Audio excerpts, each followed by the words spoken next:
చెప్పండి సార్, ఎట్లుంది రేవంత్ రెడ్డి పాలన? బాగాలేదంటున్నారు అందరూ. ముందుగా ఈరోజు ఎస్సీసీఎల్ చైర్పర్సన్గా ప్రమాణ స్వీకారం చేసి ఇన్ఛార్జ్ తీసుకున్నటువంటి కవంపల్లి సత్యనారాయణ గారికి శుభాకాంక్షలు, అభినందనలు తెలియజేస్తున్నాను మేడం. గవర్నమెంట్ పాలసీ గురించి మీరు క్వశ్చన్ ఇస్తున్నారు. గవర్నమెంట్ పాలసీలు ప్రజలకు నచ్చకపోతే రాష్ట్రంలో జరిగినటువంటి పంచాయతీ ఎలక్షన్స్ కానీ, అదేవిధంగా రెండోసారి జరిగినటువంటి మున్సిపల్ పట్టణ ఎలక్షన్స్ కానీ తప్పుడు సమాచారం మేడం. అధికారంలో ఉన్న దిక్కు అని ఆలోచించారు ప్రజలు. చేస్తున్న పనులు కూడా చూస్తారు, చేస్తున్నటువంటి అభివృద్ధి పనులు కూడా చూస్తారు. లైక్ మేడం, ఇప్పుడు హైదరాబాద్లో ఒకప్పుడు చూసాం మనం, బిందెలు తీసుకొని రోడ్ల మీదకి వెళ్ళి నీటి సమస్యని మనందరం చూసాం. భావి భారత్లో యువకుల కోసం ఇంకొక 20 సంవత్సరాల మటుకు నీటి నిల్వలు, భూగర్భ జలాల్లో నీరు నిల్వలు ఉండాలి. మన పిల్లలకి చెరువులంటే ఏంటో తీసుకుపోయి ఊరల్లో చూపెట్టకూడదు. హైదరాబాద్లో 1,40,00,000 మంది జనం ఉన్నారు, ఇక్కడ మంచి అభివృద్ధి జరుగుతుంది, ఇక్కడ నుంచి ఫండ్ రైజ్ అవుతుంది అన్నిటిలో అని చెప్పేసి రాష్ట్రంలో ఎన్విరాన్మెంట్ ప్రొటెక్షన్లో భాగంగా చుట్టుపక్కల ఉన్నటువంటి హైదరాబాదు పురాతన నగరం కాబట్టి హైదరాబాద్ చుట్టుపక్కల 100 కిలోమీటర్ వేరియేషన్లో ఉన్నటువంటి చెరువులు అన్యాక్రాంతం కాకుండా పేద ప్రజలకి నీటిని అందించే విధంగా, భూగర్భ జలాలు అడుగంటుకు పోకుండా, ఒక 2 సంవత్సరాలు వర్షం కురిపోయినా కానీ భూమిలో నుంచి వచ్చే నీటి నిల్వలు తగ్గకూడదు అని చెప్పేసి ఎక్కడ చూసినా అన్యాక్రాంత చెరువులను కొంత మళ్ళీ తీసుకొని ఉన్న చెరువులతో పాటు కొంత చుట్టుపక్కల ఆక్రమణ చేసిన దాన్ని తీసుకున్నారు. ఎస్ మేడం, కూకట్పల్లిలో నల్ల చెరువు, ఆ చుట్టుపక్కల ప్రజానికానికి సుమారుగా అక్కడ 20,000 మంది ఉన్నారు మేడం. చుట్టుపక్కల 40 నుంచి 55 కాలనీస్ ఉన్నాయి. ఆ చుట్టుపక్కల అక్కడ ఏకంగా 1.5 కిలోమీటర్ వాకింగ్ ట్రాక్ ఉంది. 1.5 కిలోమీటర్ మార్నింగ్ ఈవినింగ్ రోజుకు 5-6 వేల మంది వాక్ చేస్తున్నారు. అక్కడ సైకిల్ ట్రాక్ ఏర్పాటు చేస్తున్నారు. అదేవిధంగా జిమ్ ఏర్పాటు చేస్తున్నారు, ఓపెన్ జిమ్. అదేవిధంగా పిల్లలకి షటిల్ కోర్ట్ ఏర్పాటు చేస్తున్నారు. అంటే ప్రభుత్వము ఏ రకంగా ఆలోచిస్తున్నా మానసిక ఉత్సాహం పొందాలని చెప్పేసి ప్రజలు, అదే ప్రజలకి కావాల్సిన వనరులను ఏర్పాటు చేయడం అనేది నగరంలో రేవంత్ రెడ్డి గారు ప్రతిష్టాత్మకంగా తీసుకుంటున్నారు. అదే మూసీ నది సుందరీకరణలో భాగంగా కూడా అదే అంశము. ఆ అంశంలో భాగంగానే తెలంగాణ రాష్ట్రానికి కావాల్సిన వనరులు ముందుగానే ఆలోచన చేస్తున్నది మనందరూ చూస్తూనే ఉన్నాం. ఫస్ట్ పనితీరు ఎట్లుంది మాధవరం కృష్ణరావు గారు మొన్న ఈ మధ్య చూసాం కాబట్టి అదే స్టేజ్ మీద, అదే నల్లచెర వేదిక మీద ఆయన గారు కూడా అద్భుతంగా ఉందని చెప్పారు. మేము చెప్పలేదు ఆ మాట, రేవంత్ రెడ్డి గారు చెప్పారు, రంగనాథ్ సార్ ఐఏఎస్ ఆఫీసర్ గారు చెప్పారు. ఆయన గారు సెకండ్ లీడ్ తీసుకుని ఆయన వక్తగా మాట్లాడారు. ఇంత కూడా తప్పుడు మాట మాట్లాడలేదు. అభివృద్ధి విషయంలో ఆయన్ని నోటితోటే 100% ఎక్సలెంట్గా ఉంది మా రేవంత్ అన్న పరిపాలన చెప్పేసి మనందరం విన్నాం. మన టీఆర్ఎస్ ప్రతిపక్షంలో ఉన్నటువంటి ఎమ్మెల్యే గారి నోటి నుంచి అద్భుతమైన పరిపాలన అనా, ఇంకా మాకు కొన్ని ఇవ్వండి, నిధులు ఇవ్వండి అని చెప్పేసి రేవంత్ రెడ్డి గారి సమక్షంలో అడిగారు, మనందరం విన్నాం. అంటే ఒక ఎమ్మెల్యే గారు స్థాయి అంత మనిషి కూడా కాంగ్రెస్ ప్రభుత్వ పనితీరు బాగుంది అని మెచ్చుకుంటారంటే మీరు ఆలోచించాలి మేడం. సామాన్య ప్రజలు కూడా కాంగ్రెస్ పార్టీ వచ్చిన తర్వాత అది కాంగ్రెస్ ప్రజాపాలన కాదు, బుల్డోజర్ పాలన అని చెప్పేసి కూడా ప్రతిపక్షాలకి పని ఏం లేదు మేడం. ఏదో ఒకటి మాట్లాడాలి, కాబట్టి ఏదో ఒక సబ్జెక్ట్ని మీరు మాట్లాడిన దాంట్లో నుంచి ఒక పార్ట్ తీసుకుంటారు, దాంట్లో మాట్లాడుతుంటారు.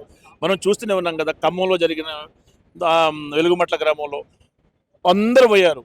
ఇవాళ అక్కడ ఎవరైతే మీడియేటర్స్ ద్వారా ఫ్లాట్లు తీసుకున్న అనేక డబ్బులు పెట్టుకొని పాడైపోయారో, ఇవాళ వాళ్ళందరూ రాష్ట్ర మంత్రి, ఖమ్మం జిల్లాలో ఉన్నటువంటి 3 మంత్రులు కూడా ప్రతిష్టంగా తీసుకొని అధికారులు పురమాయించి ఒక ఐఏఎస్ ఆఫీసర్ వేసి ఎవరు జెన్యున్ ఉన్నారు అని చెప్పేసి సంబంధించి మంత్రులు మాట్లాడడం జరిగింది. వాళ్ళంతా పెయిడ్ ఆర్టిస్టులు, కావాలని ఇవన్నీ కథలు పడుతున్నారు అని చెప్పేసి వాళ్ళు అన్నారు. అన్న తర్వాత వీళ్ళేమంటున్నారు, కొంచెమన్నా సిగ్గుండాలా రేవంత్ రెడ్డికి పెయిడ్ ఆర్టిస్టులు అని ఇంకా అని చెప్పి. ఎగ్జాక్ట్లీ మేడం, మీరు చెప్పింది 100%. రేవంత్ రెడ్డి గారు, శ్రీనివాస్ రెడ్డి గారు చెప్పింది 100%.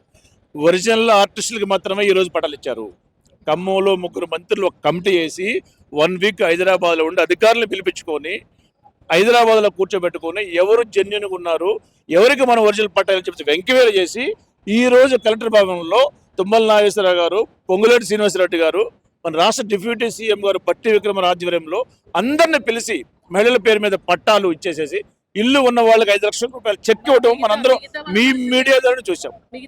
మిగతా వాళ్ళందరూ కూడా ఆంధ్రప్రదేశ్ వచ్చి కావాలని నిలబెట్టిన వాళ్ళు మేడం. వాళ్ళు కావాలంటే మళ్ళీ అదే నోరు నుంచి మీడియా వాళ్ళు చెప్తారు. 100% మేడం, జెన్యున్గా ఉన్న వాళ్ళకే సర్వే చేయాలని చెప్పేసి రాష్ట్ర ప్రభుత్వం ఆలోచిస్తుంది. వేరే రాష్ట్రాలు తీసుకొచ్చేసి ఇక్కడ జనాలు నిలబెట్టుకోవడం తప్పు పద్ధతి కాదు. నేను నాశపోయినా నాకు కేసీఆర్ గారు మన ఎంతో ముందు కాళేశ్వరం బయట కట్టారు. అంటే భూ నిర్వాసులు ఏదైతున్నారో కవిత వాళ్ళకే దీక్ష చేయడం వల్లనే ఈ నిర్ణయం తీసుకున్నారని చెప్పేసి కూడా కవిత నిన్న అంటున్నారు. అది తప్పు మేడం. కవిత గారు ఉన్నా లేకపోయినా, విశ్వధరన్ మహారాజ్ వచ్చినా లేకపోయినా, తీన్మార్ మల్లన్న వెళ్ళినా లేకపోయినా, ఒరిజినల్ నిర్వాసితులకి గవర్నమెంట్ ప్రభుత్వ భూమిని కాపాడుకోవాల్సిన బాధ్యత గవర్నమెంట్కి ఉంది. దాన్ని వాళ్ళ కోసం కాదు, ఆ వనరుల కోసం తయారు చేస్తున్నారు ఆ భూమిని. మీరు మళ్ళీ చూస్తారు అక్కడ ఏమొస్తుంది అనేది భవిష్యత్తులో కూడా. వాళ్ళందరికీ జెన్యున్ ఉన్న వాళ్ళందరికీ పట్టాలు 5 లక్షల రూపాయల చెక్కు ఖమ్మం కలెక్టర్ గారి ఆఫీసులో కూర్చోబెట్టి ఈరోజు చాలా మంది వచ్చారు. 650 మందికి జెన్యున్గా ఉన్న వాళ్ళందరికీ, ఎవరికి ఉన్న 100 గజాలు 120 గజాలు అందరికీ దాన్ని బట్టి రేషియో వైజ్గా వాళ్ళకి ఇల్లు శాంక్షన్ చేయడము, పట్ట ఇమీడియట్గా వాళ్ళ ఫోటో వేసేసేసి పట్ట నెంబర్ వేసేయడం కూడా, అన్ని విషయాలు ఇలా పేపర్లో వచ్చిన ఈవినింగ్ వరకు మనం మీడియాలో చూస్తున్నాం. ఎప్పుడు కూడా గవర్నమెంట్ ఒక పాలసీ తీసుకుంటుంది, ఒక స్టాండ్ బై ఉంటుంది, అన్యాయం చేయాలని చూడదు. అంటే కేటీఆర్ అంటున్నాడు అసలు రేవంత్ రెడ్డికి రాజకీయం చేయనికనే వస్తలేదు అంటున్నాడు. తప్పు సమాచారం మేడం. మేము అంటామా మేడం? కేసీఆర్ గారు అన్నమా రాజకీయం చేయడం కేసీఆర్కి చేతనది అంటామా? మేము అట్లా అనకూడదు. ఎప్పుడు కూడా ఒక సీఎం ర్యాంకులో ఉన్నటువంటి రేవంత్ రెడ్డి గారిని ఆయన అవాకులు చెవాకులు పేలుతున్నారు. మాట్లాడటం తగ్గించుకోవాలి. రాష్ట్ర ముఖ్యమంత్రి గారు ఏం చేస్తున్నారో వాళ్ళకి తెలుసు. ప్రతిపక్ష హోదాలో ఉండి ఏదో ఒకటి మాట్లాడుతుంది తప్ప మేడం, అవి పనికొచ్చే కావు. ఏదో ఒకటి మేము మాట్లాడాలి, ప్రతిరోజు బుద్ధ చల్లాలి అనేది ఒక కాన్సెప్ట్ పెట్టుకున్నాడు ఆయన. ఆయన మైండ్లో ఏం చెప్తున్నాడు? కేసీఆర్ గారు ఫామ్ హౌస్లో ఉంటారు, హరీష్ రావు గారు కేటీఆర్ గారు ఇద్దరు ఫ్రీక్వెంట్గా ఉన్నారు, వాళ్ళిద్దరు చెరువుకు పోయి పంపిస్తారు. ఏదో ఒకటి రోజు చెరువు అంశం తీసుకొని దాన్ని వదులుతూ ఉంటారు. మళ్ళీ తర్వాత ఒక నోటి మీద తెలుస్తుంది, అయ్యో మనం తప్పు చేసినామని చెప్పేసి. అది కామన్ గా అయిపోయింది. గ్యాస్ కి సంబంధించి కొరత ఏర్పడింది. చాలా మట్టుకైతే రెస్టారెంట్స్, హోటల్స్ అయితే బంద్ అయిన పరిస్థితి కనిపిస్తుంది. అది కేంద్ర ప్రభుత్వ అంశంలో ఉన్న పరిధిలో ఉన్నటువంటి అంశం మేడం. ఏది ఏమైనా ఇరాన్కి అమెరికాకు యుద్ధం వలన మన దేశానికి రావాల్సిందని మోదీ గారు తీసుకొస్తున్నారని చెప్తున్నారు.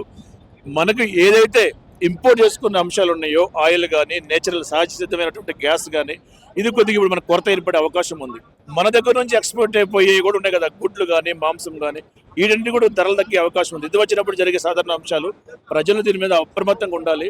సెంట్రల్ గవర్నమెంట్ అయితే ఎటువంటి తగ్గింపు లేదంటున్నది, కానీ మనం చూస్తున్నాం. ఈరోజు అయోధ్యలో ఉచిత అన్నదానం కార్యక్రమం ఆపేసేశారు. అదేవిధంగా ఈ 2-3 రోజుల్లో మనం గోల్డెన్ టెంపుల్ పంజాబ్లో ఉన్నటువంటి దాంట్లో కూడా ఆపుతామని చెప్పేసి వాళ్ళ దగ్గర వార్తలు వస్తున్నాయి. గ్యాస్ లేకపోతే మనం ఏం చేయలేం మేడం. అన్ని లక్షల క్వింటాలు కట్టెలపై పెట్టుకునే పరిస్థితి వస్తుందా? గొట్టాలు పట్టుకొని ఊడే పరిస్థితి వస్తుందా? రావచ్చు మేడం. ఆశ్చర్య పరిస్థితి అవసరం కాదు. మనకు భగవంతుడు ఇచ్చిన నేచురల్ సోర్స్ మిస్ అయిపోతుంటే మనం ఏం చేస్తాం? అవన్నీ మానవ తప్పిదాల వల్ల జరిగే అంశాలను ఇప్పటికైనా సరే, ఇప్పుడు ఇలాంటి అంశాలని కూర్చొని పరిష్కరించేసుకోవాలి తప్ప ఇట్లా యుద్ధాలు వేసుకోవటం, బాంబులు వేసుకోవటం, బటన్ నొక్కేసేసి ఒక పెట్రోల్ బంకులను, సహజ వాయువు నిక్షేపాలను ధ్వంసం చేయడం అనేది అన్యాయము. అలాంటివి చేయకూడదు. మీ ప్రతిపక్షం ఏదైనా ప్రాబ్లం ఉంటే ఐక్యరాజ్య సమితి దగ్గర కూర్చొని దాన్ని పరిష్కారం చేసుకునే దిశలో ఉండాలి. ప్రపంచంలో శాంతి నెలకొల్పడానికి ట్రై చేయాలి, కానీ ఇట్లా విధ్వంసాలు సృష్టించకూడదు అనేది నా భావన మేడం.